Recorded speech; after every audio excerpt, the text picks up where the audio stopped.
할렐루야. 우리 청교도 신학원 제4기 학생 여러분, 우리 한국교회사 강의에 오신 것을 주님의 이름으로 환영합니다. 이제 저와 함께 기도하심으로 우리 강의를 시작하겠습니다.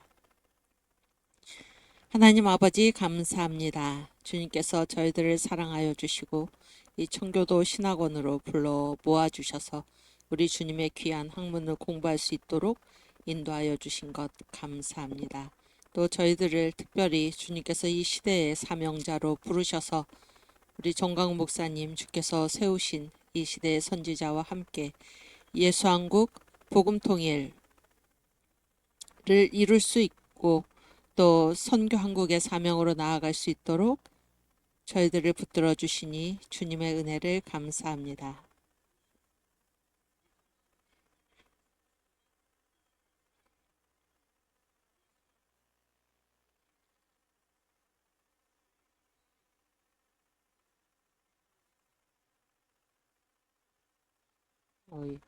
기도하다가 눈 떠서 죄송합니다.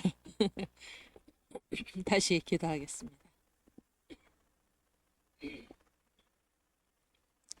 하나님 아버지 감사합니다. 주님 저희들을 사랑하여 주셔서 청교도 신학원에 불러서 함께 공부할 수 있도록 인도하여 주시고 또 건강한 몸을 주셔서 우리 주님을 섬길 수 있도록 은혜 베풀어 주심을 감사합니다. 특별히 저희들을 이 시대에 주님께서 세워주시고 정강 목사님과 함께 예수한국 복음통일을 위하여 헌신하며 선교한국의 사명을 향하여 달려나갈 수 있도록 불러주신 것을 감사합니다. 저희들은 연약하고 힘이 없사오나 우리들이 섬기는 우리 주님은 이 세상 누구보다 강하시고 만유의 주가 되시며 이 역사를 주재하고 계심을 믿사오니 주여 저희들에게 성령 권능으로 충만케 하여 주셔서 우리들이 주님을 섬기는 데 조금도 부족함이 없도록 언제나 붙들어 주시옵소서.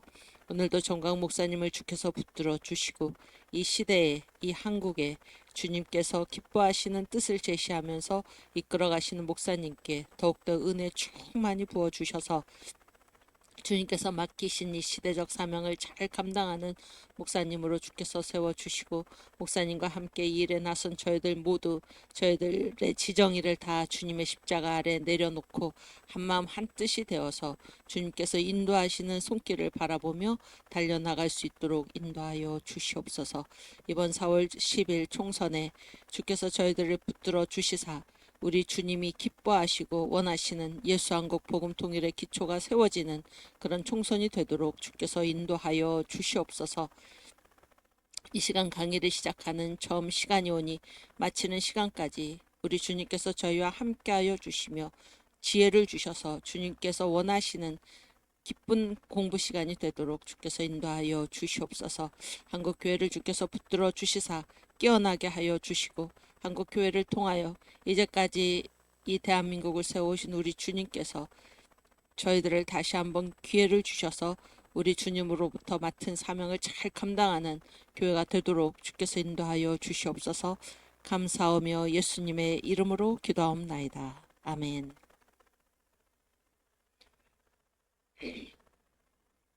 네, 우리 사도신경으로 신앙 고백하겠습니다.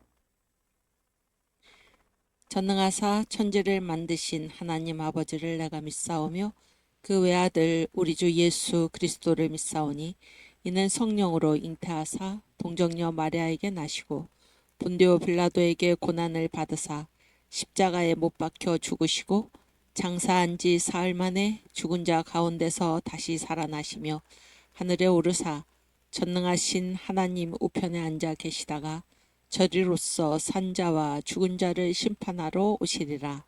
성령을 믿사오며 거룩한 공회와 성도가 서로 교통하는 것과 죄를 사하여 주시는 것과 몸이 다시 사는 것과 영원히 사는 것을 믿사옵나이다. 아멘. 주님 감사합니다. 아멘. 네, 우리 청교도 신학원에서 공부하고 계신 모든 분들은 이 사도신경을 외울 때마다 사도신경으로 우리의 신앙을 고백할 때마다 특별히 무엇을 고백하는 것입니다. 이 사도신경의 내용이 무엇입니까? 복음의 7대 연합이죠. 복음의 7대 연합. 그래서 이거를 이제 여러분께서는 복음의 7대 연합이 무엇인지를 아주 더 이렇게 누구를 만나더라도 말씀하시면서 전파하실 수 있어야 합니다. 복음은 일단 누구의 별명이죠? 복음은 누구의 별명인가요? 복음은 예수님의 별명이죠. 예수님. 그래서 이 복음의 7대 연합이라는 것은 무엇인가? 예수님께서 이 땅에 오셔가지고 이루신 앞으로 몇 개는 아직 안 이루어졌죠. 그래서 이루실 7가지 구속사역, 이것을 우리가 복음의 7대 연합, 복음의 7대 단추 이렇게 부르는 것입니다. 연합이라는 말은 그 사건이 예수를 믿는 나에게도 이루어진다, 그런 얘기잖아요. 신앙 고백은 무엇이에요? 예수의 그 사건을 나의 신앙으로 고백하는 것입니다. 그렇죠? 그래서 예수께서, 그러니까 중요한 것은 어디에 오시냐면 이 땅에 오신다는 거예요. 이 땅에. 그래서 예수님은 예를 들어서 불교와 같은 경우는 이 땅을 중요하게 생각합니까? 중요하게 생각하지 않습니까? 중요하게 생각하지 않잖아요. 그러니까 불교의 출발점이 무엇입니까? 출가 입산이에요. 출가 입산. 그렇죠? 출가 입산. 그래서 어디를 나와야 돼요? 집을 나와가지고 어디로 들어갑니까? 산으로 들어가요. 산으로. 이게 이제 불교잖아요. 집을 나와서 산으로 들어가는 이유는 무엇입니까? 어디에 이제 관계없이 살겠다라는 거예요. 나의 집이 있는 내 가정과 또 나와 관계된 모든 어떤 사회 구성원들과 이런 곳이 있는 이 집, 그리고 이 세상, 이 가정은 이제 세상을 얘기하는 건 세상. 이 세상을 떠나서 세상과 동떨어져 있는 어디로 들어가는 것입니까? 산으로 들어가는 거잖아요. 이 땅에 별로 관심이 없습니다. 그게 불교의 기본 구도죠. 그렇지 않습니까? 그런데 우리 예수님, 우리가 믿는 예수님, 우리 하나님은 어떤 분이신가? 이 땅에 엄청나게 관심이 많으십니다. 이 땅에 엄청나게 관심이 많으세요. 주님의 구원 역사를 어디에서 이루고 계십니까? 이 땅에서 이루고 계시는 거예요. 이 땅에서. 그래서 우리가 다 죄인이잖아요. 사탄의 꼬임에 빠져가지고 우리가 다 이 아담과 하와의 범죄로부터 우리가 다 이제 원죄죠. 원죄를 가진 죄인으로 이 땅에 태어났잖아요. 그래서 우리 안에는 이 구원의 길이 있습니까? 없습니까? 우리 안에 하나님이 이 구원을 베풀어 주시지 않으면은 우리 스스로 구원의 길이, 우리 안에서 구원의 길을 찾을 수가 있나요? 없나요? 네? 없죠? 없습니다. 없어요. 우리 안에는 구원의 길이 없습니다. 어제 우리 광화문 전국 주일 연합 예배, 그거를 조금 바꿔야 될 것 같아요. 전국이 아니고 세계, 광화문 세계 주일 연합 예배, 실제적으로 그렇잖아요. 그래서 대한민국뿐만이 아니라 또 해외에 흩어진 우리 이 교민들뿐만이 아니라 또 저 중국의 지하교회, 또 북한의 중국의 가정교회, 북한의 지하교회, 몇 년 전에 통계만으로 해도 북한의 지하교회 성도수가 70만이라고 그러죠. 70만. 중국의 가정교회, 이거는 이제 그 중국 공산당 정부가 인정하지 않는 거죠. 불법이에요, 불법. 이 가정교회가 2억 5천이라고 그러잖아요. 2억 5천.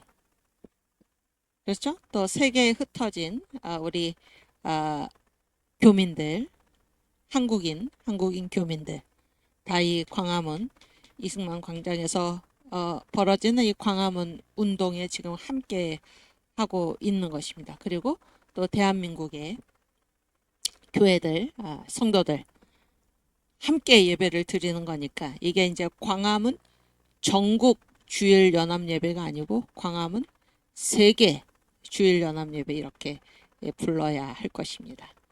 그리고 우리가 이제 다음 주부터 광화문 이승만 광장에 나가서 다시 예배를 드리기로 했죠. 그래서 이 대한민국을 덮고 있는 이 주사파, 이 악령의 세력, 이 사탄의 세력을 우리가 완전히 이 땅에서 몰아내어야 할 것입니다. 그 근본이 어디 있나? 바로 예배에 있습니다. 예배.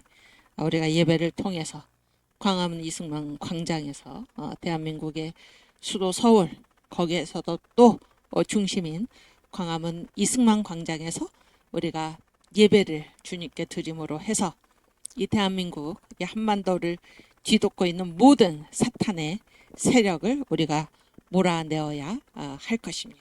그렇죠? 제가 지금 무슨 얘기하다 이쪽으로 갔냐면 복음의 7대 단추. 이거는 뭐예요? 예수님께서 이 땅에 오셔가지고 이루시는 7대 구속 사역인데, 그런데 왜 이 땅에 오셔야만 했나? 그런 얘기가. 왜 이 땅에 오셔야만 했나? 우리로서는, 우리 안에서는 우리가 다 죄인이고, 죄인은 어떻게 되는 거예요? 죄의 삭은 사망이죠. 그래서 우리는 다 어떻게 될 수밖에 없어요? 죽을 수밖에 없죠. 죽을 수밖에 없어요. 여기서는 육체의 죽음은 다 죽는 것이고, 문제는 영원한 죽음, 영원한 사망, 둘째 사망, 영원한 사망으로는 갈 수밖에 없다, 그런 얘기예요. 그렇죠? 그런 우리를 긍휼히 여기셔서 천지를 창조하신 하나님께서 사람으로 이 땅에 오신 분이 누구십니까? 그분이 바로 예수시고, 우리가 성탄절 예배 때 성탄이 무엇입니까? 이 예수가 우리들 심령에 성령으로 임하시는 것입니다. 이것이 성탄인데, 제가 무슨 얘기하다 이쪽으로 갔는지 지금 생각이 났는데, 이 광화문 어제 예배, 광화문 전국 주일 연합 예배, 세계 주일 연합 예배, 어제 어떤 말씀을 하셨습니까? 율법과 뭐를 얘기했어요? 어제 그 설교의 제목이 율법과 은혜잖아요. 율법과 은혜. 그렇죠?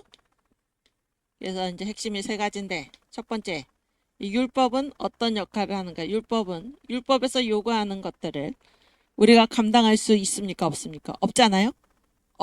그래서 율법은 우리를 좌절시키죠. 우리가 그렇게 행할 수가 없습니다. 그래서 율법, 왜 하나님이 우리에게 율법을 주셨나? 율법을 우리 힘으로 감당할 수 없기 때문에 오직 뭐를 의지하라는 것입니까? 예수의 피를 의지하라는 거예요. 예수 피를 바라보라. 예수의 피를 바라보라. 너 불뱀에 물려가지고 죽어가던 이스라엘 백성들이여, 장대에 달린 노뱀을 바라보라, 이렇게 말씀하는 것입니다. 죽어가지 말고 고개를 들어서 장대에 달린 노뱀을 바라보라. 율법의 요구에 이룰 수 없고 좌절하고 절망하지 말고 죽어가지 말고 뭐를 바라보라? 예수의 피를 바라보라. 이게 첫 번째 말씀이었죠. 두 번째는 무엇입니까? 두 번째는, 그러니까 이건 무슨 말이냐면, 이 율법의 요구, 율법은 이제 하나님이 주시는 것인데, 이 율법의 요구를 우리 힘으로는 감당할 수 있다는 것입니까? 없다는 것입니까? 감당할 수 없다는 거예요. 감당할 수 없습니다. 그래서 우리는 언제 감당할 수 있습니까? 우리가 예수의 피를 바라볼 때, 그래서 구원은 우리가 우리 자신의 힘으로 율법을 지켜가지고 하나님께서 요구하시는 것을 우리 자신의 힘으로 이루어서 구원을 받는 것이 아니고 오직 예수의 공로로 받는 것입니다. 그래서 이거를 제가 아까 뭐라고 얘기했나? 이 땅 자체에는 구원의 능력이 우리 스스로한테는 없다, 그런 얘기예요. 우리 스스로한테는 없어서 구원은 반드시 어디로부터 옵니까? 반드시 바깥으로부터 와요. 인간 자체 안에는 구원의 능력이 없습니다. 그래서 구원은 반드시 어디로부터 옵니까? 예수님으로부터 옵니다. 인간, 사람이 아닌 하나님으로부터 구원이 임하는 것입니다. 이것이 이 굉장히 중요한 우리가 믿는 이 복음의 굉장히 중요한 구조입니다. 그래서 복음이란 무엇일까? 복음은 예수의 별명인데, 예수는 어떤 분인가? 하늘 보좌를 버리시고 사람으로 이 땅에 오셨죠. 왜 오셨습니까? 우리를 구원하시기 위해서. 그래서 구원은 바깥으로부터, 주님으로부터 우리 안에 임하는 것이지 우리 스스로 우리 안에 구원을 얻을 수 있는 능력도 아무런 소재도 없습니다. 이해가 되시죠? 그래서 율법 우리 스스로는 감당할 수가 없어요. 그래서 율법 왜 주셨나? 예수 피를 보라. 예수 피. 그 다음에 어제 또 두 번째가 뭐였죠? 율법과 은혜. 응? 두 번째가 뭐였어요? 그래서 우리가 율법을 지키면은 어떤 결과가 우리에게 주어집니까? 율법은 하나님 말씀이잖아요. 하나님의 말씀. 율법을 우리에게 주신 이유는 면류관. 우리가 죽어서 하나님 앞에 갔을 때 면류관을 얻기 위해서, 또 우리에게 영광을 주시기 위해서, 우리의 상급을 크게 하기 위해서 하나님께서 우리에게 율법, 하나님의 말씀대로 살라 이렇게 하셨다라는 거예요. 그래서 예수를 믿는 것, 예수의 피를 믿는 것은 이건 뭐예요? 이게 구원의 문제죠. 구원의 문제. 구원을 받은 사람은 다 이제 생명의 부활을 하죠. 생명의 부활을 한다는 말은 다른 말로 해서 천국 간다 그런 얘기예요. 천국 간다. 근데 천국에 가는데 부활의 상태가 다 어떻다는 것입니까? 다 다르다는 것이죠. 다 다르다는 거예요. 그래서 예수만 겨우 믿은 사람들, 지금 이 대한민국이 이 북한의 저 우상의 체제로 넘어가게 생겼는데도 이 광화문 이승만 광장에 나오지 않고 이 나라를 살리기 위해서 아무 일도 하지 않는 그런 목사들이나 믿으면 기도만 하면 되지 이렇게 말하는 사람들, 그래서 이 나라의 현실을 외면하고 나라가 망하든 말든, 이따가 제가 이승만 얘기를 하면서 얘기를 더 할 텐데 나라가 망하든 말든 기도만 하면 되지 왜 꼭 거기 나가가지고 이 나라를 지켜야 되나, 그런 사람들 있잖아요. 그런 사람들, 어제 이제 이 목사님 말씀하신 그런 사람들은 예수를 믿어서, 예수의 피를 믿어서 다 뭐예요? 구원은 받죠. 구원은 받습니다. 구원은 받는데 영광이 다르다. 그러니까 부활의 영광이. 그래서 그런 분들은 다 뭐예요? 부끄러운 부활을, 부끄러운 부활. 하나님 말씀대로 따라 살지 않았기 때문에, 순종하지 않았기 때문에 이 부활의 상급이 없다 그런 얘기. 예.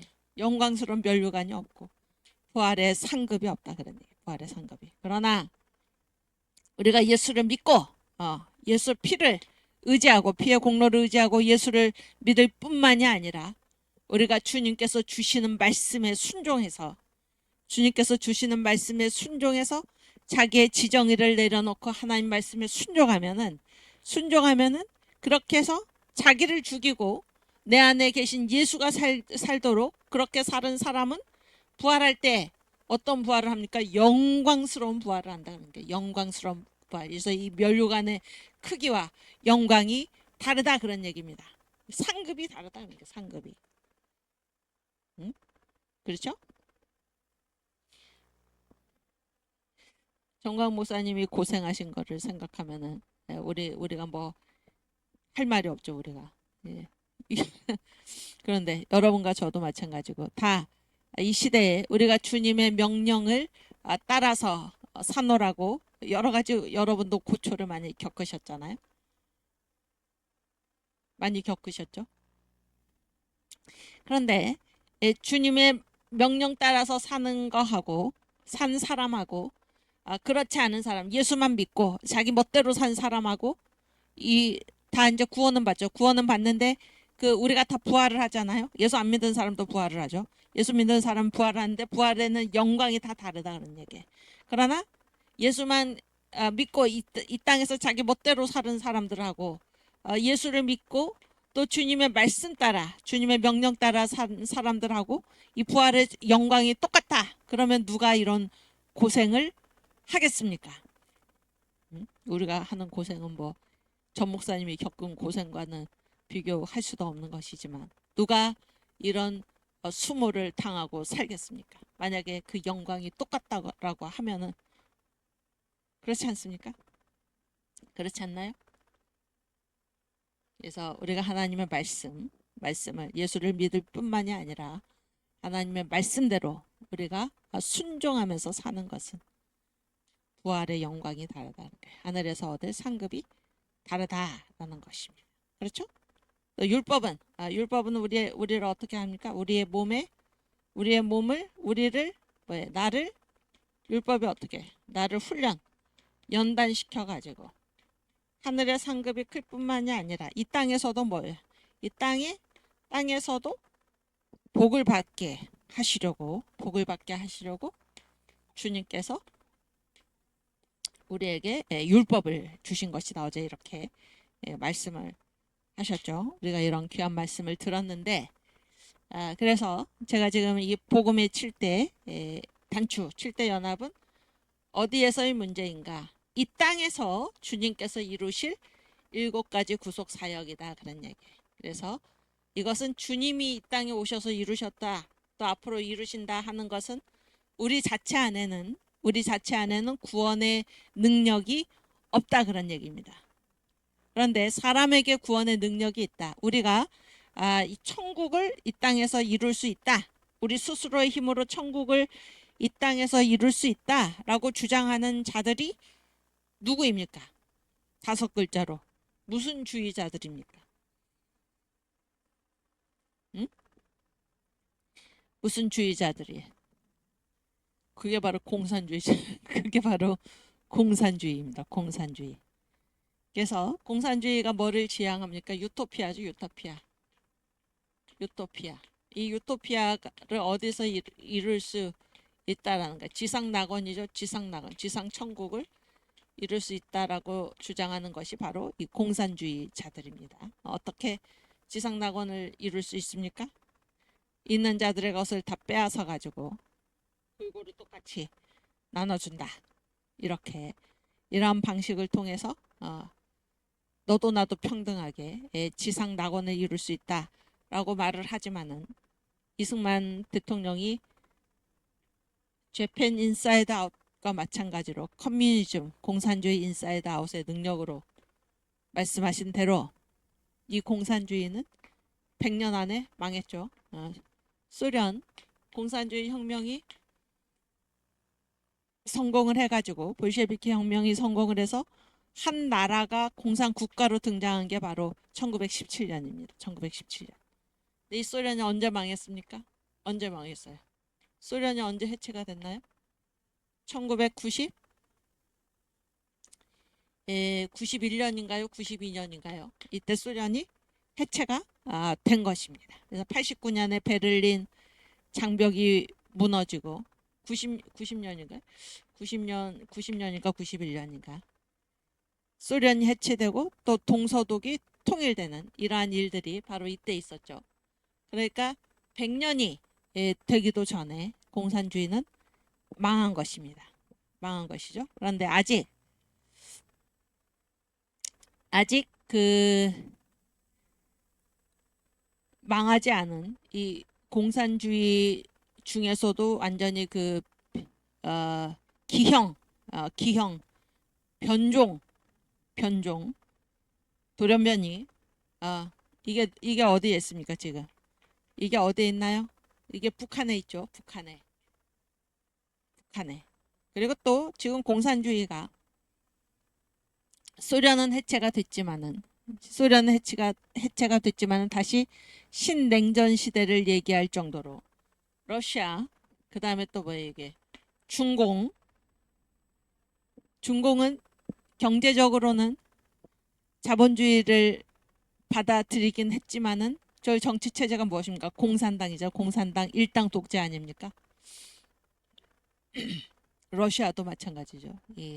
지금 하는 짓을 보면은 완전히 공산당 체제와 다름이 없습니다. 그리고 이 북한의 이 김정은, 김씨 3대 세습왕조, 이 현대 사회에서 어디서도 보기 어려운. 그래서 이거는 뭐예요? 완전히 이 김씨 3대를 완전히 신격화시키는 이런 공산주의 변종이 지금 북한에 존재한다 그런 얘기. 그런데 문제는 지금 남한에 대한민국에 이 북한을 추종하는 그걸 뭐라 그래? 종북이라고 그러죠. 종북 주사파 세력이 건재한다 그러니. 종북 주사파. 주사파는 다른 뭐의 줄임말인가요? 주체사상파죠. 주체사상파. 주체사상파는 이념의 한 부류가 아니라 이거 완전 종교입니다. 종교. 그래서 그 세계의 종교 사전에 이 주체 사상교 북한의 주체 사상이 다섯 번째 종교로 등재가 돼 있어요. 크기가 다섯 번째다는 거예요. 5대 종교. 5대 종교로 들어가 있는데 왜 5대 종교인가? 그 어떤 종교의 크기는 뭐예요? 지금 신도수에 따른 거잖아요. 그랬을 때 북한에 2,500만 우리 북한 주민들이 다 뭐예요? 이 주체 사상 종교의 신도로 되어 있는 것입니다. 그래서 지금 제가 드리는 핵심적인 말씀은 무엇인가? 우리 안에는 구원이 없다 그런 얘기예요. 그러면은 이들이 떠드는 공산주의가 이 땅의 유토피아, 지상 낙원을 건설할 수 있다라는 주장이 이 공산주의가 나타나서 100년도 되기 전에 이미 망했고 지금도 그 잔재가 남아있고 이들이 말하는 것이 얼마나 거짓인가. 누가 지금 북한을 보고 저 소련이나 중공을 보고 거기가 지상 낙원이다라고 얘기할 수 있는 사람이 누가 있습니까? 그렇지 않습니까? 그래서 이들이 얼마나 지금 헛된 그러한 얘기를 하고 있는가라는 것인데 더 심각한 문제는 이러한 북한의 실상을 보면서 이 남한에서 이승만 박정희에 끼친 그 공헌의 온갖 혜택을 다 누리고 자라난 이런 사람들이 이 지상에서 가장 감옥 거대한 감옥 2,500만 우리 북한의 주민들을 인질로 삼은 저 김정은 체제를 바라보면서 거기가 지상 천국인 양 찬양을 하면서 우리도 다 북한처럼 이 자랑스러운 나라 대한민국을 북한처럼 만들어야 한다. 연방제를 주장하는 이러한 이 사람들이 과연 제정신인가 그런 얘기. 그 사람들이 과연 제정신인가. 이 얘기를 마저 하면 그래서 우리 안은 구원이 없어요. 우리 안은 구원이 없기 때문에 주님께서 우리를 구원하시기 위해서 천지를 창조하신 하나님께서 사람으로 이 땅에 오신 분이 누구십니까? 예수세요. 그래서 우리가 사도신경 고백할 때 뭐라고 합니까? 전능하사 천지를 만드신 하나님 아버지를 내가 믿사오며 그 외아들 우리 주 예수 그리스도를 믿사오니. 그래서 예수님이 하신 이 복음의 7대 단추 이 땅에서 이루시는 구속사역 7가지를 쭉 얘기하고 있습니다. 이는 성령으로 잉태하사 동정녀 마리아에게 나시고, 그렇죠? 성령으로 잉태하사 동정녀 마리아에게 나시고. 지금 한국교회에 얼마나 이 자유주의 신학이 침투가 되고 또 이런 공산주의, 이런 이 북한의 사상, 북한의 추종자들 이런 것들이 침투가 되어가지고 이 교회를 망치고 있는지 지금 속속 드러나고 있는데, 언더우드가 세운 최초의 교회 어디입니까? 세문안교회죠. 세문안교회. 거기에 이제 성도 거기에 권사님이 제가 하신 말씀을 직접 들었는데, 수요 성경 공부에서 예수는 마리아가 바람 피워서 났다, 이렇게 사생자다, 이렇게 이제 목사가 설교를 하는 것을 설교를 했다는 거예요. 설교를 해가지고 교인들이 성도들이 막 항의를 하고 이제 문제가 생기니까는 그 설교에서 그 부분만 빼고 그 설교를 이제 올렸다는 것입니다. 이건 제가 그 교회 권사님한테 직접 들은 얘기예요. 이런 일이 지금 세문안교회가 어떤 교회입니까? 세문안교회가 어떤 교회예요? 우리 초대 선교사 언더우드가 세운 교회예요. 세문안교회의 별명은 무엇인가? 어머니 교회입니다. 어머니 교회. 이 한국의 어머니 교회. 그런 교회를 담임한 사람이 그런 거를 그 설교단에서, 그래서 저희 선생님이 그런 말씀을 하셨는데, 그런 목사들을 보면서 이상한 목사도 많잖아요 요즘에. 아니 그런 사람은 왜 목회를 하냐 그러니까 예수를 믿지도 않으면서 왜 목회를 하냐 그렇게 말씀하시는 것을 제가 들었는데 정말이지 그런 사람들은 왜 목회를 하는 것입니까? 정광 목사님이 하신 말씀대로 예수를 믿지도 않으면서 왜 목회를 하는 것입니까? 네? 직업입니까? 목사가 밥 먹고 살려고 목회를 하는 것입니까? 신학생 여러분 신학생이죠 다. 여러분들은 강단에서 오직 누구만 얘기해야 됩니까? 예수 얘기만 하면 되는 거예요. 예수 얘기. 성경의 주제가 뭐예요? 성경의 주제가 예수죠. 성경의 내용이 예수죠. 성경의 기록 목적이 예수입니다. 그러니까 목사가 강단에서 선포하는 것은 뭐예요? 예수님 얘기면 끝입니다. 잘 먹고 잘 사는 법 이런 거를 강단에서 선포하도록 되어 있지 않고 네? 무슨 인문학이니 뭐 이런 것을 강단에서 선포하도록 되어 있지 않습니다. 오래 사는 법 이런 것을 선포하도록 되어 있지 않고 북한의 주체 사상을 얘기하도록 되어 있지 않고 인민해방가를 부르도록 되어 있지 않습니다. 그런 사람들은 예수를 믿지도 않으면서 왜 교회에서 목회를 하고 왜 교회에서 그런 사람들이 설교를 하는 것입니까?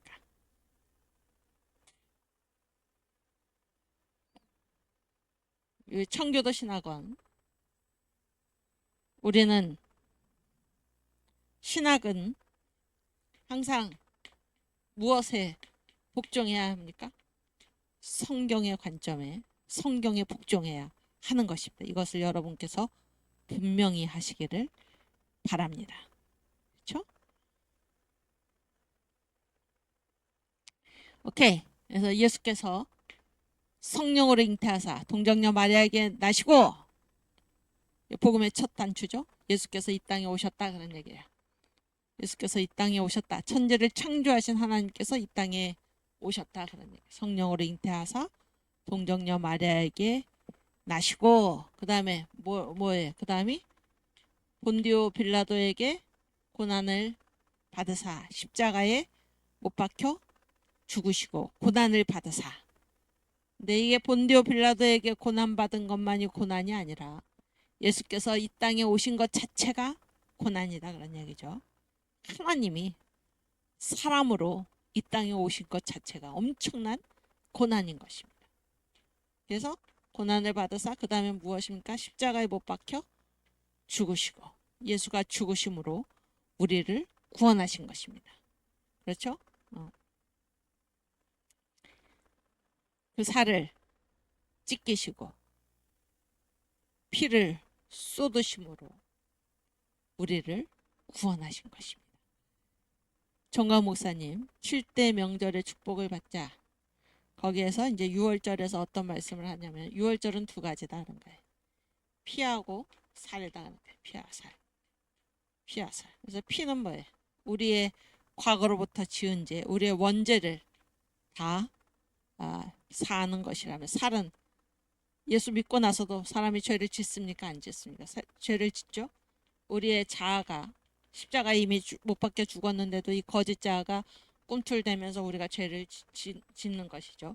미래의 죄를 이 살이 이제 그러니까 피는 예수의 피는 과거의 죄, 원죄와 과거의 죄. 이 살은 앞으로 지을 이 미래의 죄. 이렇게 이제 설명을 하고 계신데, 그래서 우리 주님께서는 십자가의 죽으심으로 우리를 구원하셨다는 게 복음의 세 번째 단추입니다. 그래서 구원하셔가지고 마귀의 세력에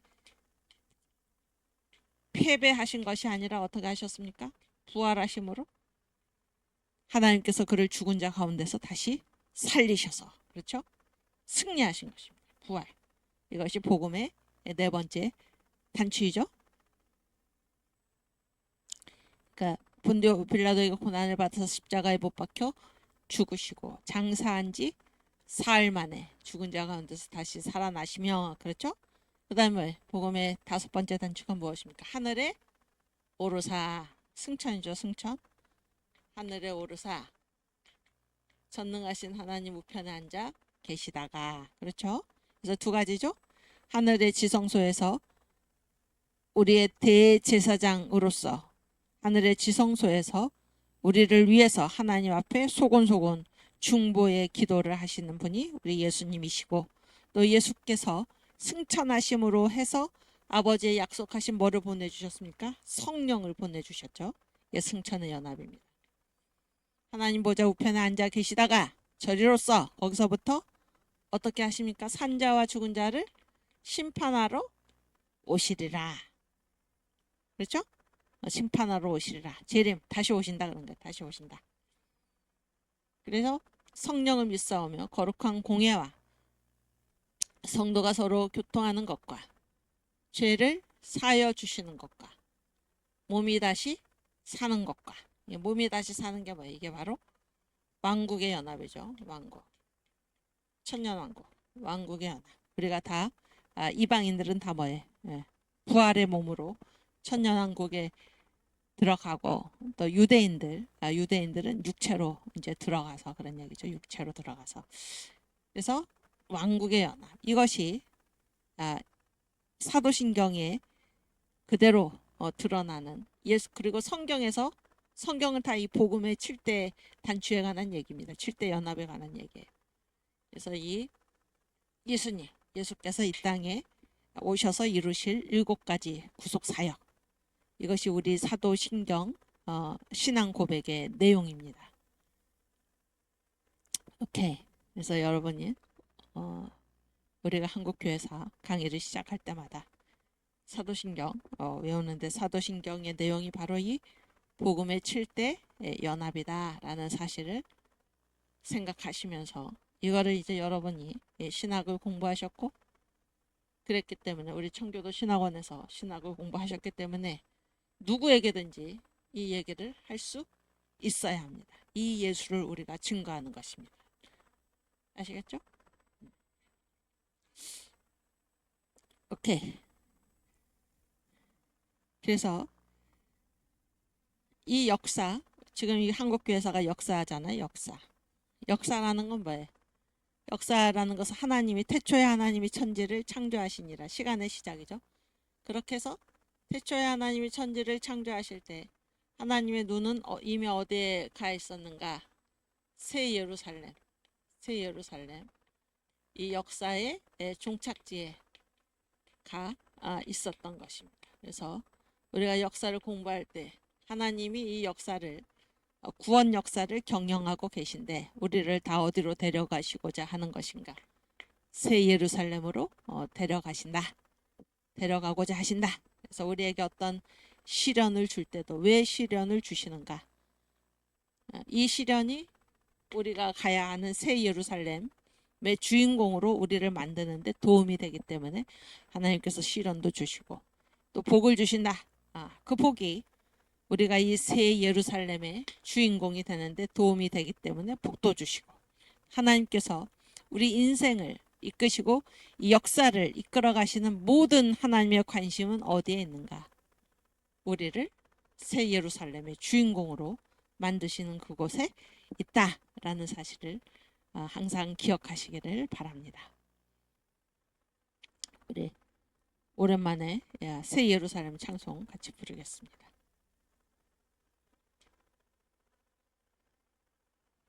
223장.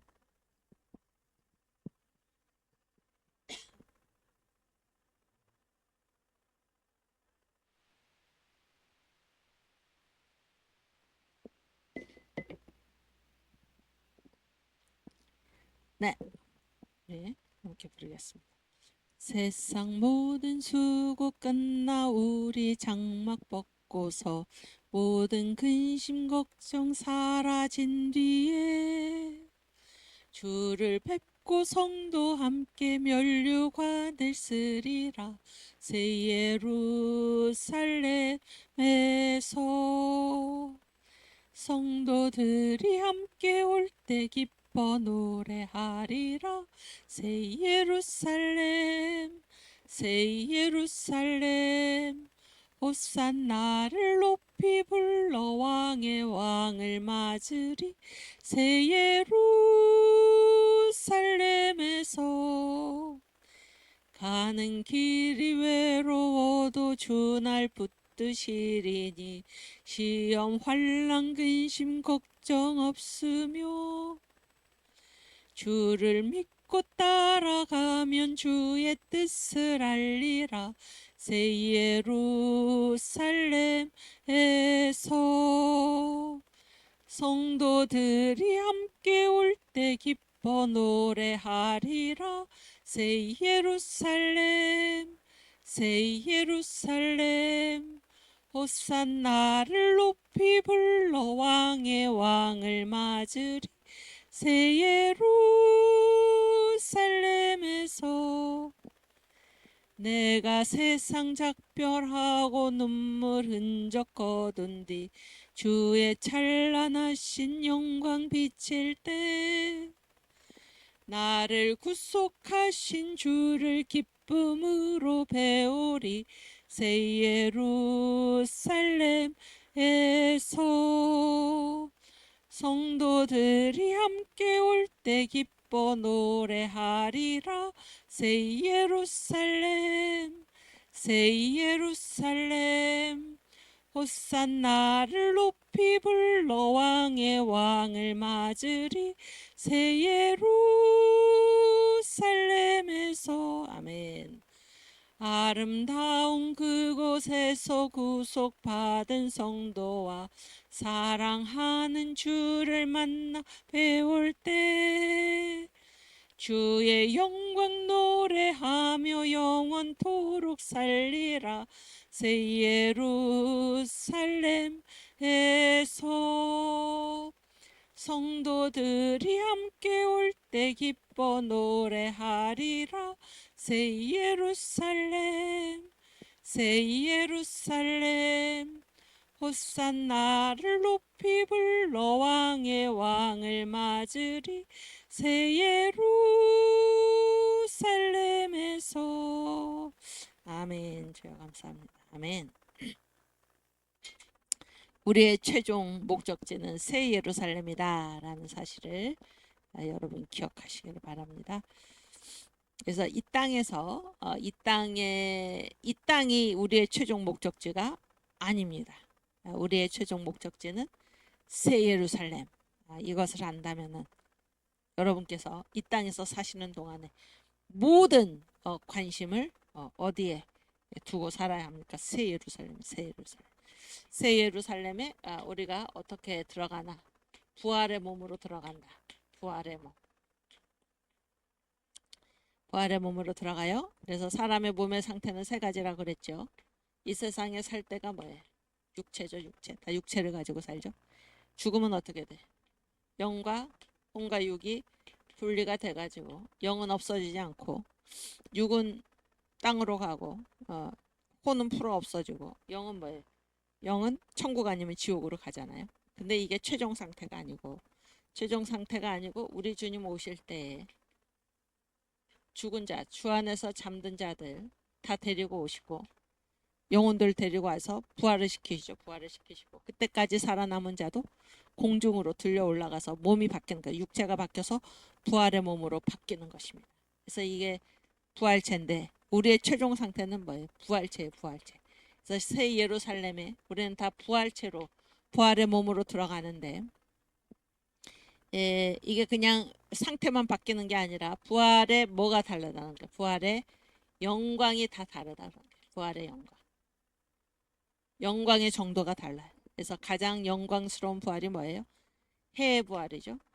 성경에 나오죠. 고린도전서 15장에. 그 다음에 뭡니까? 달의 부활이죠. 그 다음에 뭡니까? 별의 부활이죠. 그 다음에 뭐예요? 별도 별마다 다 다르죠. 영광이 밝기가 별과 별의 부활이죠. 최고로 낮은 그러나 구원은 받는 거지. 최고로 낮은 영광, 최고로 낮은 영광의 부활이 뭐예요? 부끄러운 부활이 부끄러운 부활. 그래서 다 구원은 받지만은 어떤 상태로 부활하느냐가 다 다르다 그런 얘기예요. 그래서 그런데 이 부활 그래서 이 새 예루살렘은 이제 영원이거든요. 영원. 영원히 이 상태로 이런 부활의 모습이 한번 찍히면 그게 바뀔 기회가 없어요. 바뀔 기회가 없고 이거 그 상태로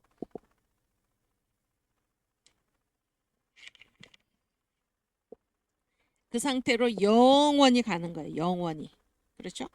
근데 이 부활의 영광, 부활의 영광 어떻게 부활할 것인가가 더 어디에서 결정이 됩니까? 어디에서 결정이 되나요? 웅지점에 여기 이 세상에 살 때잖아요.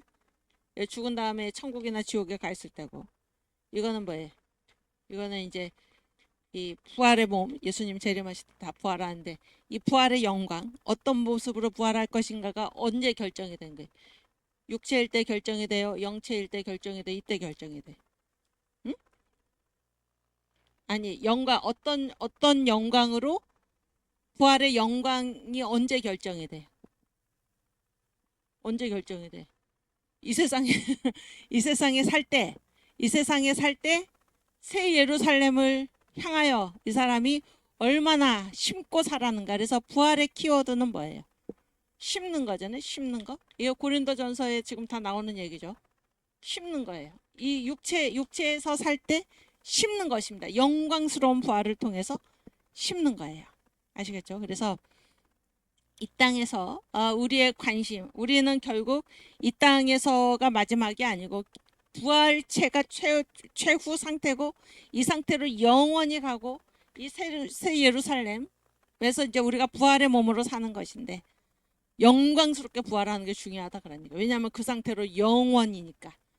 이 세상에서의 삶이 영원이 아니라 끝이 아니라 부활의 상태로 영원히 가기 때문에 영광스러운 부활을 하기 위해서 우리가 육체로 이 세상에 있을 동안에 영광스러운 부활을 위해서 심는 것입니다. 그렇죠? 우리 고린도전서 15장 말씀 한번 읽어볼까요? 40절 정도.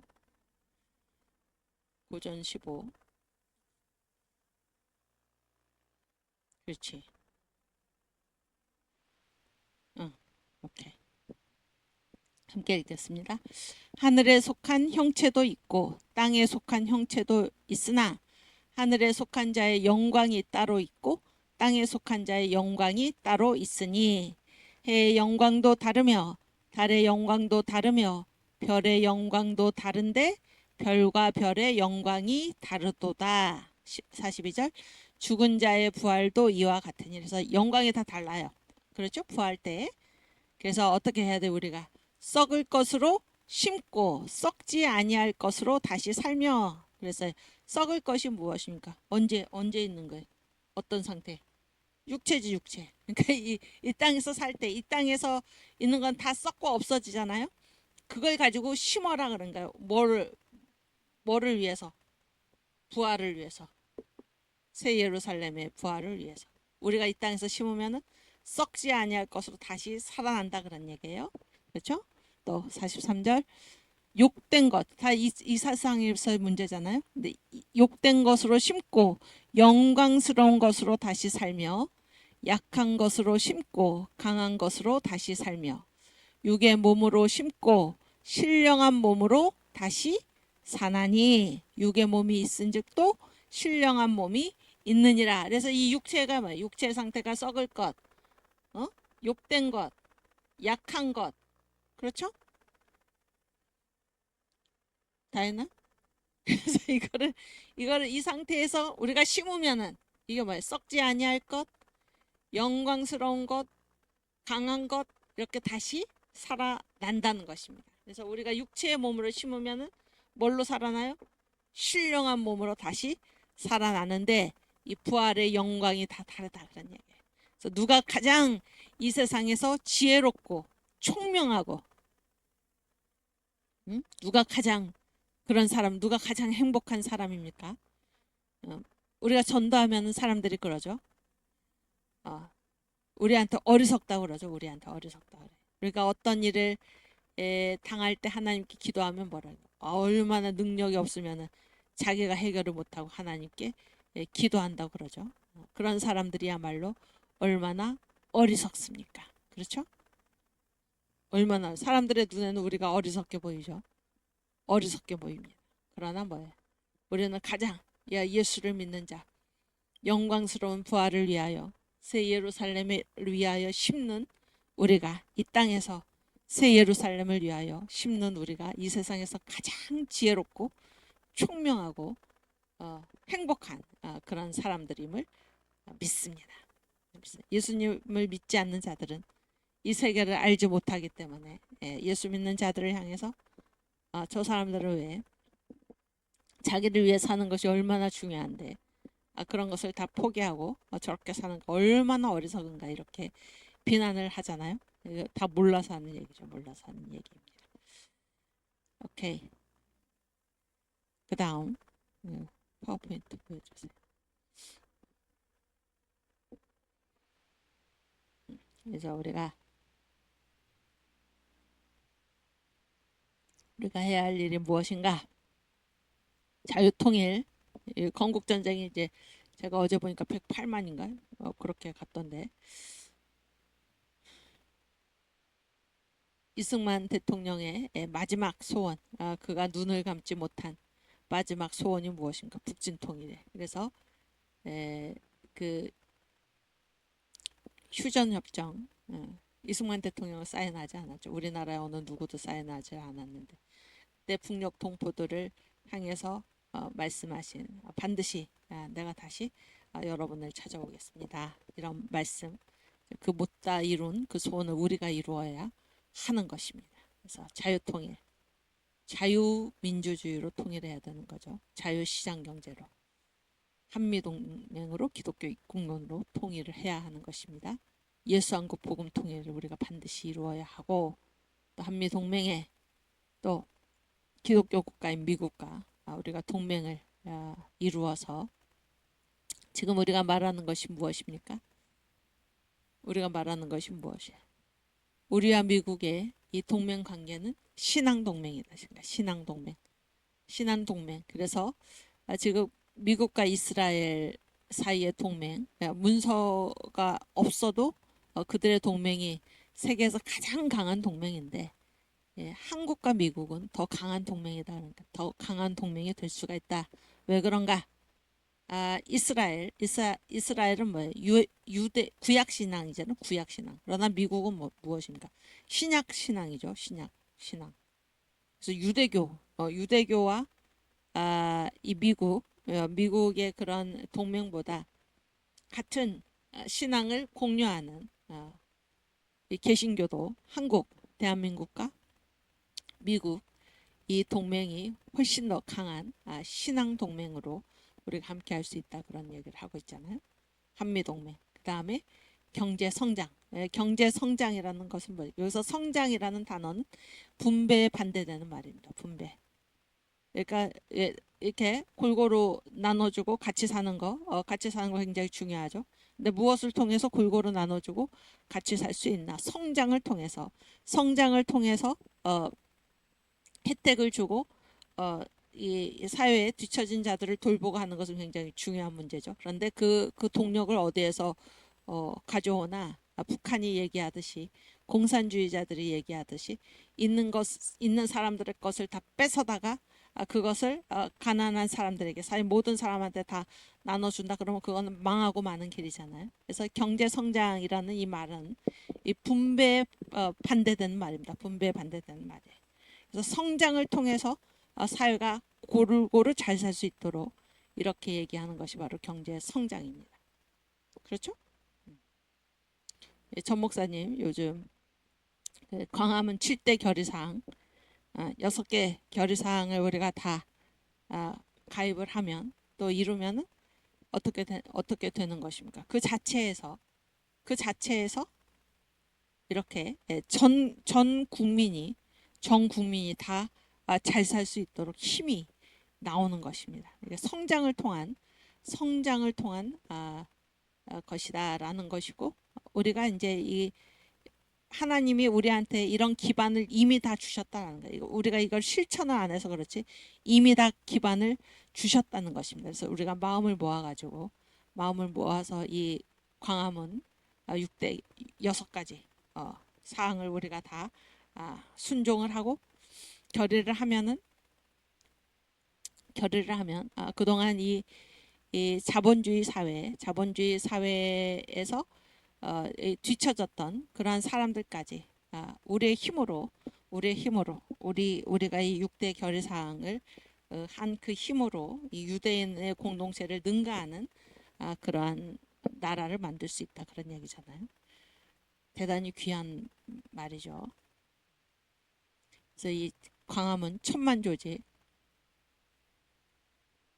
조직을 달성하는 이 일이 지금 모든 문제, 이 대한민국이 안고 있는 이 모든 문제를 지금 푸는 그런 귀한 실마리다 하는 것을 우리가 생각해야 할 것입니다. 그래서 G2국가를 이루어서 결국 뭐를 하려고 하나? 선교한국. 주님께서 이승만 대통령을 통해서 이 나라를 건국하실 때 우리에게 맡겨주신 사명, 예수한국, 복음통일. 그래서 결국 선교한국. 주님께서 택하신 국가가 둘입니다. 민족이 둘이에요. 유대인과 한국인이죠. 그래서 유대인은 예수의 초림을 위해서, 그러나 한국인은 예수의 재림을 위해서 선택하셨고, 그래서 이 땅에 이제 주님께서 반드시 다시 오시죠. 반드시 다시 오시는데 우리 주님이 다시 오시기 전에 지금 이방인의 때잖아요. 이방인들의 대대적인 회개가 한번 일어날 터인데 그때 누가 땅 끝까지 가서 이 이방인들에게 복음을 전할 것인가? 한국이 그 일을 위해서 부름 받았다 그런 거예요. 한국이 예수의 재림을 위해서 재림을 준비하는 그런 제사장 국가로서 부름을 받았다라는 것이 이게 한국 교회 한국에 선교를 한 선교사들의 증언이요. 또 그 유석근 교수님, 그게 뭐 아리랑 민족 성경이 아니라 그분의 이제 순전히 학문적인 연구를 통해서도 지금 이런 것들이 밝혀진 것입니다. 우리 한국이 제사장 국가로서 우리 주님의 재림을 준비하는 그런 제사장 국가로서 선택을 받았다. 그리고 이 역사의 거대한 흐름에서 봤을 때 지금은 환태평양 시대이고 복음의 촛대가 지금 미국과 한국인데 특별히 한국에 머물러 있는 것입니다. 우리 주님의 재림이 곧 이루어질 것이고 지금 성경의 예언대로 이 역사가 계속해서 진행되고 있는 것을 우리가 다 확인할 수가 있죠. 역사의 진행에서. 그래서 우리 한국이 받은 사명이 그러하다라는 거예요. 그래서 우리가 이 체제를 반드시 지켜내 가지고 주님께서 우리에게 맡겨주신 선교 한국의 사명까지 이룰 수 있도록 완수할 수 있도록 우리가 나아가야 할 것입니다. 오케이. 그다음 그다음 장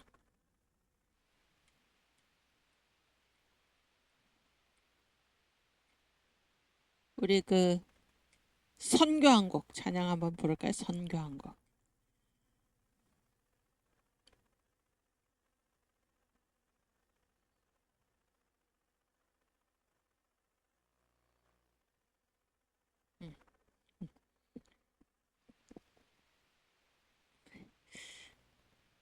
우리 청교도 신학원 주제가 같은 거죠. 영원한 주님의 십자가 사랑.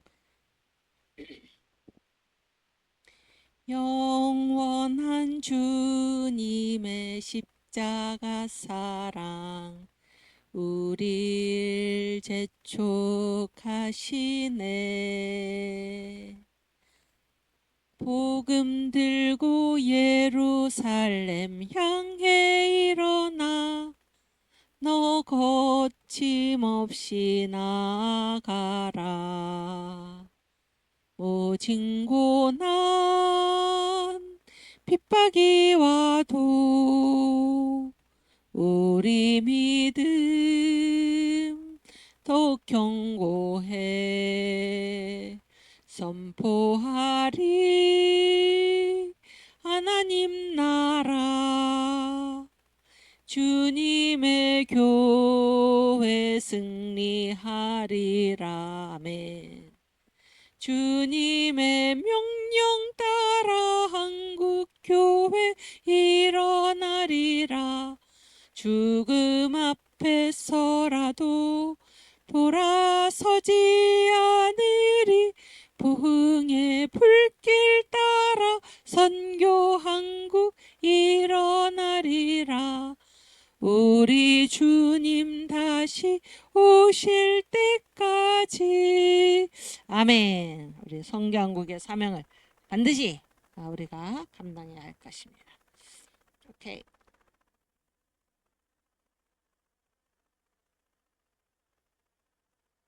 우리 파워포인트 주세요. 그래서 지난 시간에 이제 우리가 한국을 당당한 독립국가로 세운 것은 기독교이다. 그래서 선교구역상으로나마 독립한 게 바로 이제 그 천주교회 1831년 9월 9일에 그레고리 16세 교황이죠. 조선 교구를 설치를 했어요. 그러니까 그 전까지는 뭐예요? 북경 교구에 우리가 속해 있었는데 이때 조선 교구를 따로 설치를 했다 그런 얘기예요. 그래서 이제 그 카톨릭 교회는 다 뭐 이렇게 선교 구역이 다 있잖아요. 선교 구역. 근데 우리가 중국 소속, 북경 교구 소속이었는데 이 선교 구역상에서나마 조선 교구가 독립이 됐다 이런 얘기예요. 그다음에 독립국, 우리나라를 독립국가로 인정한 것이 1882년 한미수호 통상조약에서였는데 이때도 이제 이 북경 원색인가요? 이런 사람들이 그 미국이 한국이랑 직접 조약을 맺어서는 안 되고 중국을 통해서 조약을 맺어야 된다. 뭐 이런 이 말도 안 되는 주장을 당당한 권리로서 그들이 주장하고 막 그랬는데 미국이 어떻게 했습니까? 이 한국을 당당한 독립국가로 세운 것은 기독교다. 그런데 미국이 이제 기독교 국가잖아요. 미국이 어떻게 했나요? 중국 빠져라. 그러니까 중국 빠져라. 너 이거 뭔데? 그래서 우리는 한국하고 직접 조약을 맺겠다. 그렇게 해가지고 그때 당시에 이 고종이 아주 그 너무 감동을 해가지고 대성 통곡을 땅바닥에 주저앉아서 대성 통곡을 했다. 그런 얘기가 있을 정도로 그때 이제 어떤 일을 미국이 했나? 서울 주재 한성이죠. 서울에 있는 미 대사의 지위. 그러니까 조약 어떤 그 두 나라 사이에 조약을 맺으면 뭐예요? 대사관도 그 설치를 하고 대사도 파견을 하잖아요. 근데 이 서울에 있는 미국 대사의 지위하고 중국 북경에 있는 미국 대사의 지위가 동일했다는 거예요. 동일. 이거를 보고 이제 고종이 그토록 감격을 했다 그런 건데. 그래서 한국은 독립국가예요. 중국하고는 달라. 이렇게 해서 인정한 것이 바로 1882년 한미 수호 통상 조약이다. 이게 다 미국이 뭐예요? 기독교 국가죠. 기독교 국가. 그렇게 된 것이고 그다음에 우리가 완전히 자유 독립 국가로 건국이 된 게 지금 기독교다 그러네요. 기독교 위에서 우리가 건국이 됐는데 이것이 바로 1948년 8월 15일에 대한민국 건국이었다 그런 얘기예요. 그래서 이제 우리가 지난 시간에 여기까지 이 말까지 하고 마쳤는데 이승만 건국 대통령이 1903년이면 뭐예요? 1903년이면 아직 일본한테 나라가 망하기 전에 이때는 나라가 있었을 때인데도 뭐라고 얘기를 했습니까? 대한 사람의 새 물줄기. 지금 이 나라가 망하게 생겼다는 거야. 망하게 생겼다. 그래서 논에 물이 없으면은 다 말라 죽고 마는데 지금 이렇게 새로운 물줄기를 우리가 찾아 나서야 된다. 근데 우리 대한 사람의 새 물줄기는 예수교회이다. 이렇게 이미 1903년에 일제한테 나라가 망하기도 전에 이런 말을 이미 했던 것입니다. 한성 감옥에서 예수를 만난 이승만이 우리 대한 사람을 살리는 새로운 물줄기 그것은 예수 교회밖에 없다 이렇게 1903년에 얘기를 했고 그 다음에 1945년 이때가 언제입니까? 1945년은 해방이죠. 해방된 때 이거는 완전히 우리의 힘으로 독립을 쟁취한 게 아니고 완전히 이 미국이 일본의 그 원자폭탄을 투하함으로써 히로시마와 나가사키에 원자폭탄을 투하함으로써 우리를 점령 우리나라를 그 통치 점령하고 있던 일본이 망하고 우리는 그 결과물로 지금 해방을 맞이하게 된 것입니다. 그렇죠? 그때 이승만이 이 우리나라가 해방이 되었을 때 와가지고 기자회견한 그 내용이 무엇입니까? 나는 내 조국 대한민국을 성경 위에 세우겠습니다. 그러니까 성경으로 우리 대한민국을 건국하겠다는 그런 얘기죠. 나는 대한민국 헌법을 성경으로 만들겠습니다. 그래서 우리의 헌법은 다 뭐에 따른 거? 성경의 정신에 따른다. 이게 바로 기독교 입국 아닙니까? 그래서 이승만 대한민국 건국의 4대 기둥이 뭐예요? 이런 건 다 외우시죠 이제? 자유민주주의, 자유시장경제, 한미동맹, 기독교 입국론입니다. 그런데 이 모든 것의 근간, 바탕을 이루는 것이 무엇인가? 기독교 입국론이에요. 분명히 얘기하잖아요. 나는 내 조국 대한민국을 성경 위에 세우겠습니다. 나는 대한민국 헌법을 성경으로 만들겠습니다. 10월 중순에 이승만이 한국으로 돌아왔는데 11월에 이제 기자회견을 하면서 이런 내용을 발표를 한 것입니다. 그다음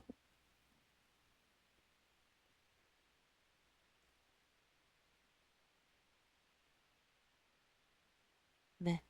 그래서 이제 우리가 이승만의 사설 옥중전도를 우리가 같이 읽으면서 그러니까 우리가 이승만을 이제 이 한국 교회사인데 이승만을 공부하는 게 왜 그토록 중요한가? 제가 이제 처음에도 말씀을 드렸지만은 이제 기독교가 한국에 선교가 됐잖아요. 선교사들이 복음을 전해줬죠. 그래서 이제 이 한국이 예수 믿기 시작했다 그런 얘기인데 이 우리가 이제 선교사들이 어느 나라에 가서 복음을 전했다, 전도했다 그랬을 때 이제 대개 그 현상을 어떻게 얘기를 하나요? 몇 사람, 수많은 사람, 그 나라 국민의 몇 퍼센트가 예수 믿었다 이런 식으로 얘기를 하죠. 이런 식으로 얘기를 합니다. 그래서 몇 사람이 예수 믿은 걸로 얘기를 합니다. 몇 사람이. 그러나 지금 한국은 그게 아니야. 한국은 이 이승만이 예수를 믿었고 이승만이 이 복음 위에 기독교의 복음 위에 뭐를 세웠습니까? 대한민국을 건국을 한 것이에요. 그래서 한국 기독교 선교의 최대의 열매가 무엇인가? 대한민국이라는 나라가 복음 위에 세워진 것입니다. 이것이 굉장히 다른 것입니다. 대한민국이라는 나라 자체가 기독교 복음 위에 세워진 거예요. 지금 얘기했듯이 건국의 4대 기둥 이게 다 기독교 복음의 정신에서 나온 거예요. 기독교 입국론, 자유민주주의, 자유시장경제, 한미동맹 이것이 다 기독교를 바탕으로 하고 있는 것입니다.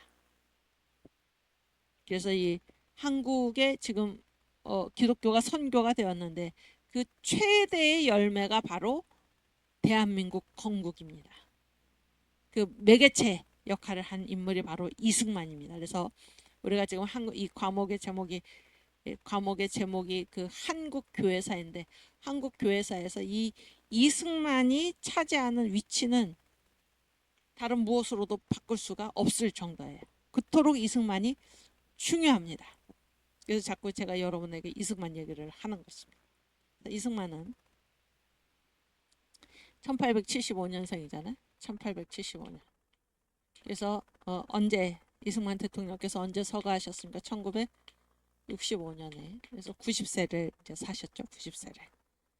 90세를 사셨는데 이승만이 이제 대한민국의 건국 대통령이 되기까지 그 결정적인 그의 인생을 완전히 뒤바꾸는 그 사건이 뭐라고 생각을 하십니까, 여러분? 1875년에 조선시대에 태어났죠. 왕족으로 태어났죠. 양녕대군의 16대 손인가요? 그렇게 태어났잖아요.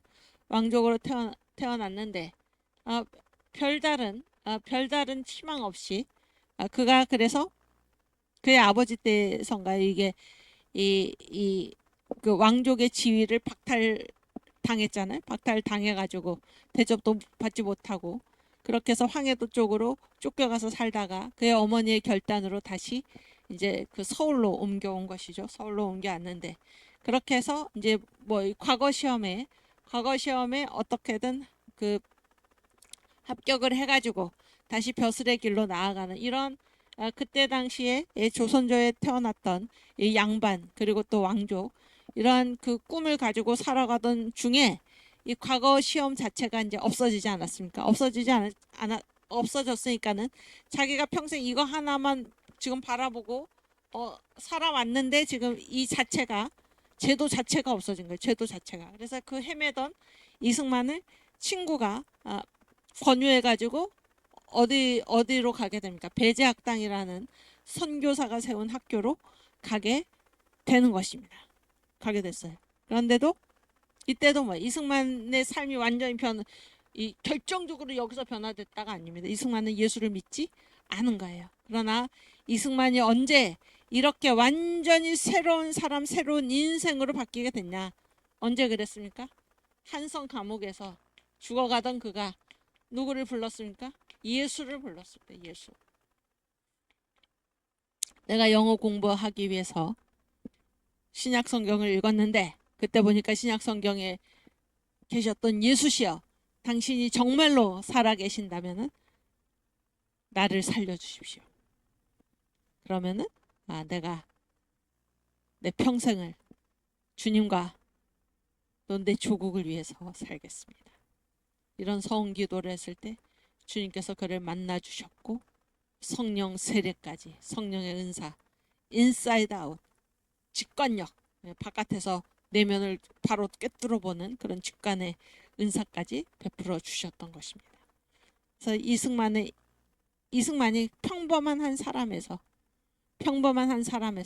더군다나 절망에 빠진 그런 왕족에서 대한민국 건국 대통령이 되기까지 어떻게 그런 결정적인 인생의 전환을 이루게 됐나? 그것은 바로 예수를 만났기 때문이에요. 예수를 만났기 때문, 성령 세례를 받았기 때문입니다. 여러분, 지금 제가 드리는 이 말씀이 이승만만 그렇습니까? 아니면은 우리들 다 마찬가지입니까? 성경의 인물들을 보십시오. 성경의 인물들, 언제 한 사람이 결정적으로 전환이 되고 그의 인생이 뒤바뀌는가? 하나님이 그를 찾아오셨을 때입니다. 아브라함을 하나님이 찾아오셨죠. 이걸 정광 목사님은 뭐라고 말씀하십니까? 미래적 현실이라고 말씀하시죠. 그래서 하나님은 어떤 사람을 찾아오실 때 그 사람의 인생 최대의 절정기의 모습을 가지고 그 사람을 찾아온다라고 목사님이 설교를 하셨는데, 그 목사님의 그 설교는 다 어디에서 나온 거예요? 지금 성경에서 성경에 보면 그렇다는 거예요. 성경에 보면 우리가 창세기 12장 한번 읽어볼까요? 창세기 12장 1절부터.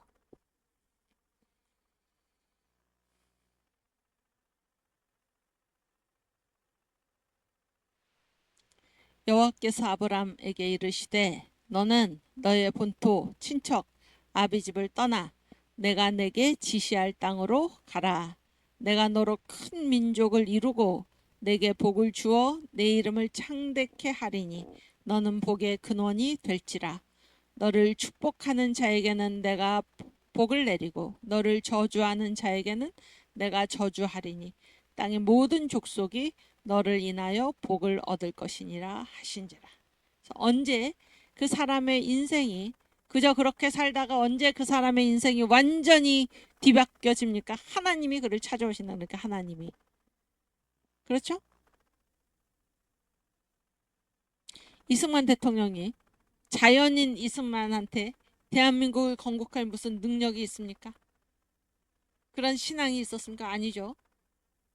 언제 그러한 위대한 힘이 생겼는가? 주님이 그를 찾아오셨을 때, 그를 만나 주셨을 때 그의 인생관이 완전히 바뀌고 그를 지배하는 영이 완전히 바뀌고, 그래서 그때로부터 이승만은 예수의 사람으로, 성령의 사람으로 살아갔던 것입니다.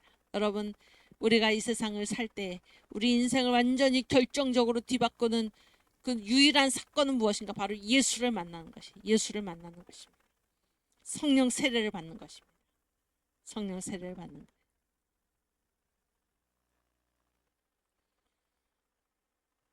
그래서 그 성경에 보면 모든 인물이 다 그렇죠. 기드온한테 여호와의 사자가 찾아왔죠. 뭐라고 얘기했습니까? 큰 용사여. 그러니까 기드온이 왜 이 땅에 태어났나? 이 큰 용사, 이스라엘을 구원할 사사죠. 그런 일을 감당하기 위해서. 그러니까 하나님께서는 그 사람의 인생의 절정의 모습을 가지고 미래에서부터 인사하면서 그를 찾아온다, 그런 얘기예요. 그렇죠? 이때 이승만의 처지. 또 에스더. 에스더가 누구인가요? 에스더가 누굽니까? 에스더 알아요? 에스더가 누구예요? 응? 웅지자매님. 에스더가 누구예요? 응? 아니, 여왕. 그렇지. 잘했어. 여왕이지. 어느 나라의 여왕이야? 페르시아. 페르시아 그 황후지, 황후. 이 페르시아는 뭐 한 일개 작은 나라가 아니라 제국이잖아, 제국. 제국의 황후의 에스더가 여왕이죠, 여왕. 에스더. 요셉 알아요, 요셉? 요셉이 누굽니까, 요셉? 요셉이 누구예요? 구약 성경의 요셉이 누굽니까? 애굽의 국무총리지. 애굽의 국무총리. 그렇지 않습니까? 애굽도 뭐예요? 제국이죠, 제국. 제국. 한 일개 조그만 나라가 아니에요. 제국의 세계를 지배했던 제국입니다. 또 다니엘. 다니엘 누구예요? 다니엘. 다니엘도 바벨론에서부터 바산 고레스까지 그, 그 제국의 제2인자로서 살아갔던 사람이잖아요. 이런 사람들의 다 공통점은 무엇입니까? 에스더 뭡니까? 전쟁 포로죠. 전쟁 포로인데다가 이 사람은 뭐예요? 이 사람은 엄마 아빠 다 잃었죠. 고아죠, 고아. 요셉도 어떻게 됐습니까? 요셉도 아버지한테 사랑받고 살다가 형들한테 미움받아서 팔려갔죠. 뭐로 팔려갔습니까? 노예죠, 노예. 예, 노예. 포로입니다, 포로. 노예로 팔려간 거예요. 비참하게 그지 없죠?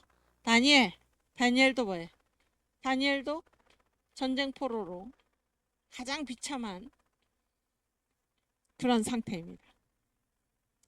근데 이 사람들이 에스더, 제국의 여왕이 되었고, 황후가 되었고, 요셉, 제국의 국무총리가 되었고, 다니엘, 여러 왕국을 거치면서 왕국의 제2인자로 그렇게 이 땅에서 영광을 누리고 살 수 있었던 그 결정적인 힘이 어디에서 나왔습니까?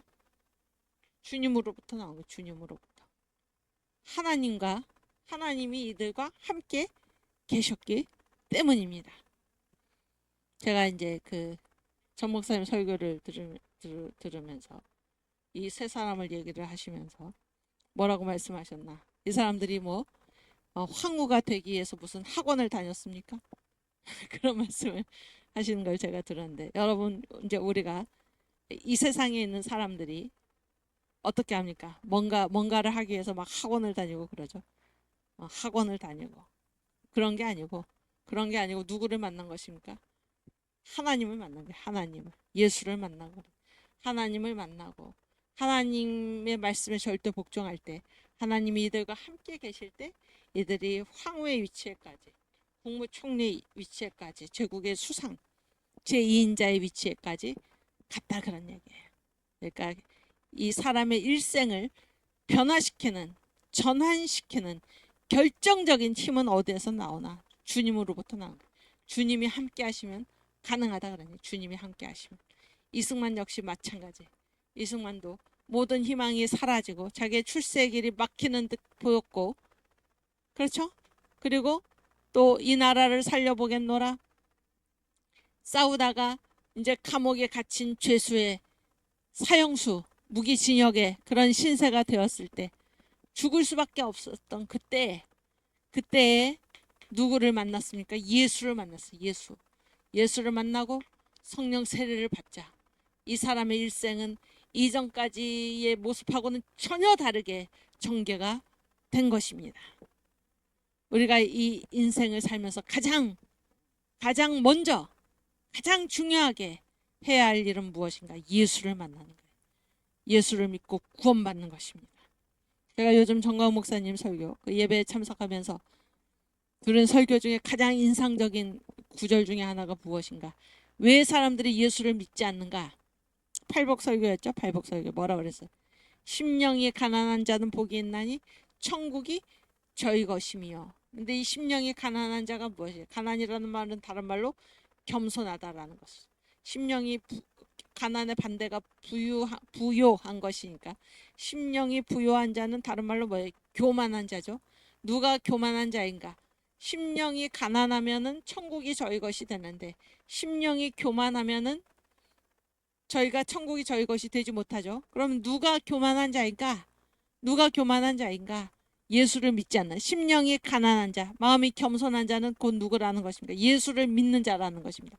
예수를 믿으면 천국이 그의 소유가 되는데 예수를 믿지 않는 자가 심령이 부요한 자요 교만한 자인데 왜 예수를 안 믿나? 왜 이 사람이 교만한 자인가? 예수를 안 믿는 이유는 예수보다 자기가 더 낫다고 생각하기 때문에 자기가 더 뛰어나다.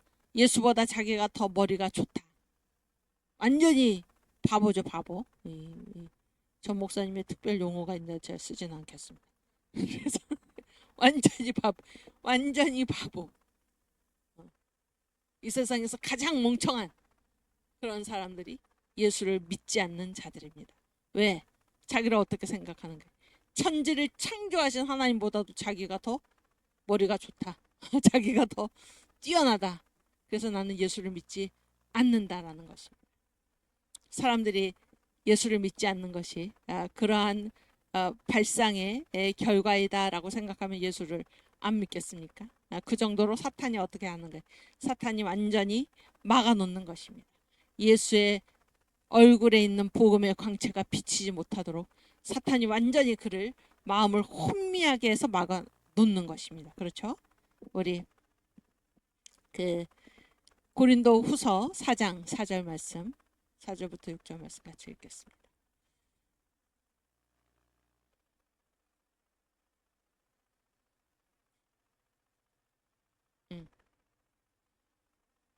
3절부터 읽을까? 3절. 만일 우리 복음이 가리웠으면 망하는 자들에게 가리운 것이라. 그 중에 망하는 자들, 이 세상 신이 믿지 아니하는 자들의 마음을 혼미케 해서 사탄이 막고 있다는 거예요. 그리스도의 영광에 복음의 광채가 비치지 못하게 함이니 그리스도는 하나님의 형상이니라. 그래서 사탄이 예수 못 믿게 한다 그런 얘기예요. 5절. 우리가 우리를 전파하는 것이 아니라 오직 그리스도 예수의 주 되신 것과 우리의 유일한 주인은 누구신가? 예수시다. 또 예수를 위하여 우리가 너희의 종된 것을 전파함이라. 그래서 예수 믿는 사람은 어떤 사람들입니까? 예수님을 위해서 자기가 전도하고자 하는 사람들의 스스로 사람들에게 기꺼이 종이 돼준다 그런 얘기. 예수를 위하여 우리가 너희의 종된 것을 전파함이라. 6절. 어두운 데서 빛이 비추리라 하시던 그 하나님께서 예수 그리스도의 얼굴에 있는 하나님의 영광을 아는 빛을 우리 마음에 비추셨느니라. 아멘. 그래서 예수 믿는 것 왜 예수를 믿지 못하나? 예수를 믿지 않는 게 내가 하나님보다 더 낫다 이런 교만의 표현인데 그렇게까지 내가 예수를 안 믿는 게 그런 것과 그런 생각인 거를 내가 몰랐습니다 하는 사람들은 그 마음을 지금 누가 가로막고 있습니까? 사탄이 그 마음을 가로막아서 혼미하게 하는 거예요. 그래서 내가 예수를 안 믿는 것이 내가 하나님보다 더 낫다고 생각하는 것이라는 것을 모르게 하는 것입니다. 모르게 하는 거예요. 우리가 예수를 믿는다는 것이 얼마나 감사한 일입니까? 그래서 예수를 믿는 자들이야말로 이게 이제 예수를 믿는 게 뭐예요? 인간이 이 세상에 살면서 가장 중요하게 가장 먼저 해결해야 할 문제예요. 그 사람들에게 뭐가 임합니까? 천국이 임한다. 예수를 믿는 자에게 천국이 임한다 하는 것입니다. 그래서 에스더와 요셉과 다니엘 이 세상에서 어떠한 희망도 어떠한 가능성도 어떠한 기회도 박탈당한 듯이 보인 이 사람들이 어떻게 제국의 여왕이 또 제국의 국무총리가 제국의 제2인자가 될 수 있었던가? 예수 만났기 때문이다. 하나님을 만나고 하나님이 이들과 함께 계셨기 때문에 모든 일이 가능했던 것처럼 이승만도 그가 아무 희망이 다 끊겨진 망해가는 나라의 그러한 청년으로서 그가 어떻게 대한민국이라는 나라를 건국하기까지 이르게 되었는가. 예수 만났다 그러니까 예수를 믿고 성령 세례를 받은 그 결과 그의 평생에 하나님과 동행함으로 그러한 일을 이루어냈다 하는 것입니다. 오케이. 잠시 쉬고 우리 한 15분 쉬고 10분에 다시 시작하겠습니다. 제가 기도하겠습니다. 주님 감사합니다. 저희들 이제 1교시를 잘 마칠 수 있도록 인도하여 주실 것 감사합니다. 주님, 우리가 한국 교회사를 공부하면서 이 대한민국과 한국 교회를 향하신 우리 주님의 크신 뜻을 발견하게 하여 주시고 주님께서 저희들에게 맡겨주신 사명을 잘 감당하는 저희들 되도록 주여 붙들어 주시옵소서. 감사하며 예수님의 이름으로 기도하옵나이다. 아멘. 예, 감사합니다. 이따가 2교시에 뵙겠습니다.